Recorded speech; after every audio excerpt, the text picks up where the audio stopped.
The Canadian Agri-Food Policy Institute is driving bold policy solutions for a resilient Canadian agri-food system and building a stronger future for Canadian agriculture. Visit capi-icpa.com to discover how. Bernard Tobin here at the Ontario Federation of Agriculture's annual general meeting. I'm joined now by political journalist Althia Raj. We see her weekly on the CBC At Issue panel. Thank you for joining us. Thank you for having me. Althia, you talked, I guess, the lay of the land in politics in Canada and globally in many respects today. I want to talk about the change. You mentioned, the last 12 months from a desperate Liberal Party to power. Can you put into perspective the change we've seen in the last 12 months? I find it remarkable when you think back, like literally a year ago, the parallels that we are now seeing. A year ago, you had 24 Liberal MPs, actually a little bit more, but 24 Liberal MPs willing to stand up in caucus and put their name on a letter to say, like, Justin Trudeau, you are harming our re-election efforts. You need to leave, otherwise we're going to lose our seats. And Justin Trudeau saying, no, I can survive this. Donald Trump will save me and I will hang on. The polls were unbelievably against him. He was at 60% disapproval. 88% of the country was saying that they wanted change. Donald Trump's election seemed to have made no difference on the Liberals' prospects. Pierre Poilievre was on his way to a crushing majority government. He was leading by 25% in the polls. I mean, the NDP was polling tied with the Liberals. And a year later, it is Conservative MPs who are saying, Pierre Poilievre, you were a hindrance to me in the election. Your tone is too negative, especially MPs from Quebec, some Ontario, Atlantic Canadian MPs who felt that the polarizing tone was too aggressive. They didn't like it. Their voters, their donors were telling them they didn't like it. And now it's Pierre Poilievre who's at a 60% unfavorability rating according to Angus Reid Institute's latest poll.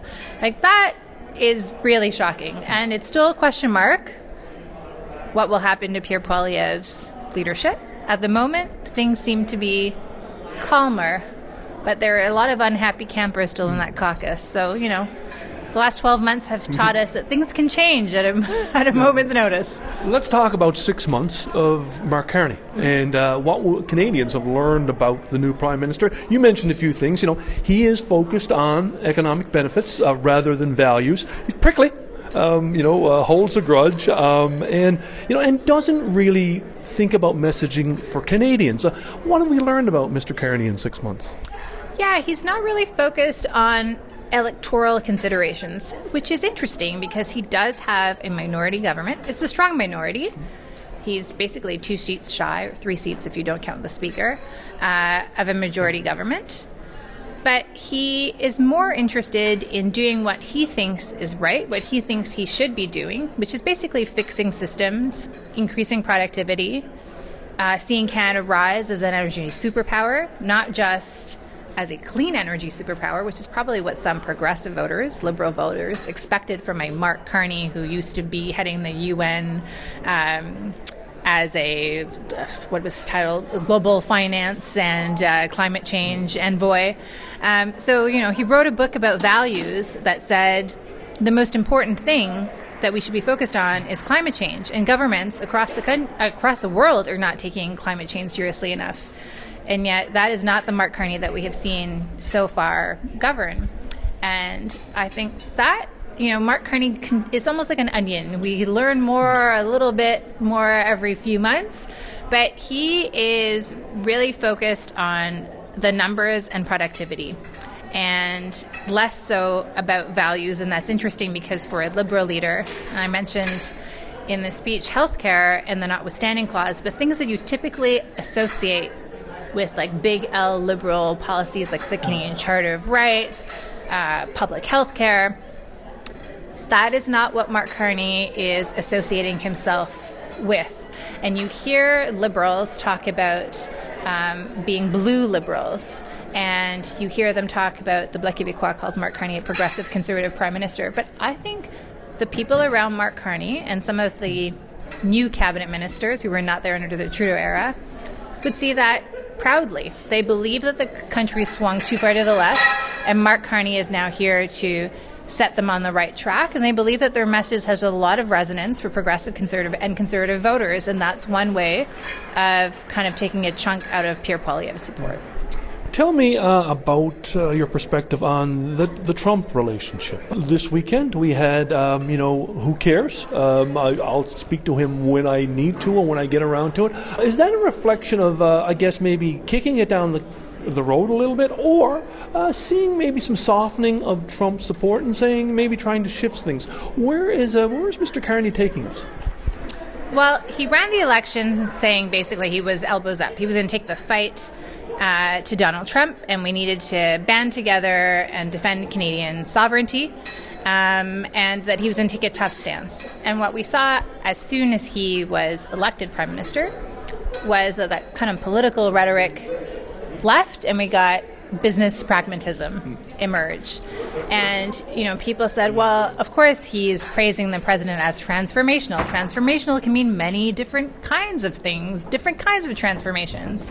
But they believed that the early approach was flattery, and that the crisis at the moment with the 25% tariffs meant that we needed to get a deal really quickly, really fast. And that's where the government seemed to focus its effort. And Donald Trump asked for something, Canada acquiesced, whether it was, increased NATO spending, whether it was getting rid of the digital services tax, getting rid of retaliatory tariffs, on and on. Mark Carney agreed. And in return, Canada got no real trade deal. I mean, it seems, if you read between the tea leaves and talk to people, that there was a bad deal that was on the table for us that the Liberal government did not want to agree, which is a good thing. But then the scope of what they were thinking of as a possibility was no longer a new security and economic partnership. It became just a short-term deal to deal with sectoral tariffs on steel, aluminum, not even softwood lumber, not even the auto industry. And now the Americans' ask seemed to get larger and larger. Like, it was cultural protection, it was supply management. Now it's like you must buy our F-35s, otherwise negotiations are stalled. And even if you agree to this, you're still going to get slapped with 10% tariffs, which may have been the deal that they offered us in June. And the mood in the United States has shifted. So the government strategy also seems to have shifted. Trump, for sure, is the reason why trade talks have stalled. But in the meantime, you saw the Republicans suffer several defeats in the United States. We don't know what the Supreme Court, or I don't know when this airs, but at the moment we don't know what the U.S. Supreme Court will decide with regarding to Mr. Trump's powers to use the national security threat to impose tariffs. But Republican voters who voted for Trump are angry about food costs. They're angry about things being more expensive at Walmart, and they're starting to blame Donald Trump for the tariffs. And so the mood is shifting, and it feels like the government is now suggesting, this pause, not a bad thing. Better that we get a better deal than we concede on things that we don't really want to concede on, especially when the major thing is up for renegotiating next year, which is CUSMA, the free trade deal that we have with the United States and Mexico. And it's better to concede when it comes to that deal than to concede for temporary relief. I want to ask you about the Liberal budget. Looking back there, here's a man who does not have a majority, is trying to push through a budget, but he's behaving as if he has a majority. What does that tell us about him and the opposition? The budget negotiations were really interesting. I don't think I've ever seen anything quite like it. First of all, you have the Conservatives make a disingenuous offer, right? They said, we want the deficit to be, I think it was $42 billion, knowing full well that there's no way Mark Carney could do that with the defense spending that he's already pledged. So forget the Conservatives as a partner. The Bloc said, you must give health care, I think it's 6% escalator, and also you need to give OAS to 65 to 74-year-olds, billions of dollars of more of structural deficits. Obviously, the Liberal government wasn't going to do that.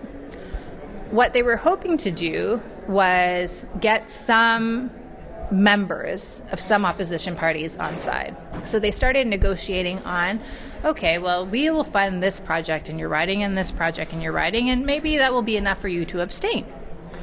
But they didn't really count their votes. And up until the weekend just before Monday's vote, they were confident they were going to win. Like, they were not declaring that they had to start the Liberal election machine, but they didn't know how they were going to win. They were in discussions with Elizabeth May right up until Monday afternoon, the day of the budget. Nobody knew who was going to blink. And in the end, the people that blinked, that really assured that there would be no election, were the Conservatives. So what lesson, if you're the Liberal Prime Minister, what lesson do you take from that? Well, you'll bluster and bluster and bluster, but really, you know that your electoral fortunes are not at this moment, so I can govern the way I want. And in a way, the opposition has emboldened the government because it has not had to concede on much. And although they were able to get Elizabeth May's vote, I think after this MOU with Alberta, that will never happen again. And they were able to get 2 abstentions from the New Democrats. But now the New Democrats also know that actually it's the Conservatives that don't want an election. So the NDP are now free to vote against whatever Budget Implementation Act they want. So it's an interesting pickle. You say one thing in public, but you do the opposite. Tell me about, I guess, where Mr. Carney is going. Daniel Smith, MOU, pipelines. The Liberals are going places that they typically don't. They've tried in the past but haven't done well. How does Mr. Carney manage the forces that he is now engaging? Well, we are treading the same territory, to be fair, that Justin Trudeau treaded back in 2015, 2016, 2017. But it didn't work out for them electorally. Like, they didn't reap the rewards of it. I also don't think that Mark Carney is going to reap the rewards of a deal with Danielle Smith. It is interesting that he is willing to sacrifice his 20-seat caucus. I mean, they wouldn't lose every single seat in British Columbia, but the Liberals have a big strength in British Columbia at the moment. And they have 2 MPs in Alberta? I think that's right. Anyways, less than a handful. There are no real prospects to winning like a large swath of seats in Alberta to make up for all the potential seats that they might lose by angering coastal British Columbians, angering Quebecers who don't understand why Mark Carney is paving the way for a pipeline, from environmentalists or progressives elsewhere in the country who think a pipeline going through the Great Bear Rainforest when the indigenous groups don't want it, and where it's not clear what the business case is for it, since there is no private proponent, and by the time it's done, will China still want to buy this oil, seeing as China seems to be decarbonizing faster than anybody else? You know, there are lots of really valid questions, but electorally, it does seem to be a big gamble. Now, Canada's a big federation. There's more than electoral considerations at play. Danielle Smith believes she needs this, that she needs to give a sign to Alberta separatists that the Federation does work. Those are the stakes that she herself talked about. And so the Liberals are hoping that they can deliver on that. But it's a really risky position for Mark Carney, and probably the biggest challenge of his leadership so far. A final question, obviously talking to the Ontario Federation of Agriculture today, and one of the questions you mentioned that, hey, the auto sector, they get a lot, they're loud. You mentioned, agriculture maybe needs to be louder. We've got issues with trade, canola, pork, trying to make a deal with the U.S. What's the message here to agriculture from your perspective? Well, it's not just the U.S., I would say, probably making a deal with China. The government is trying to reset the relationship with China. It's not clear to me. I don't know that they themselves know exactly what kind of relationship they want to have with China. But on the, why is the auto sector getting so much attention? Frankly, for a few reasons. Most of the media is concentrated in Toronto, and a lot of the auto plants are near the media is concentrated in Toronto. There's a lot of money that has gone, and those are sexy amounts when you're talking about like tens of billions of dollars that are going to prop up the auto sector. Also because they know how to tell a story. And that's not to say that other industries are not suffering, but they have voices, like I think of the union sector, for example, who communicate really clearly what this means and what's required, and the asks of the governments are really clear. So that's probably why they get more coverage. Is it a road that agriculture needs to travel? Well, I think that agriculture is a very big group, and the asks are very different. So it's not quite the same thing as the auto industry. I mean, the auto industry is not one same industry. They don't all have the same asks, but they have very similar asks. In farming, in agri-food, you have groups with competing interests. One of the really special things about this country, and that I hope that we continue to have, is the ability to communicate and empathize with each other and understand where each other come from. And so telling our stories is an important part of that. Well, Althia, great to chat. Appreciate you making some time for Real Agriculture. Thank you very much for asking me.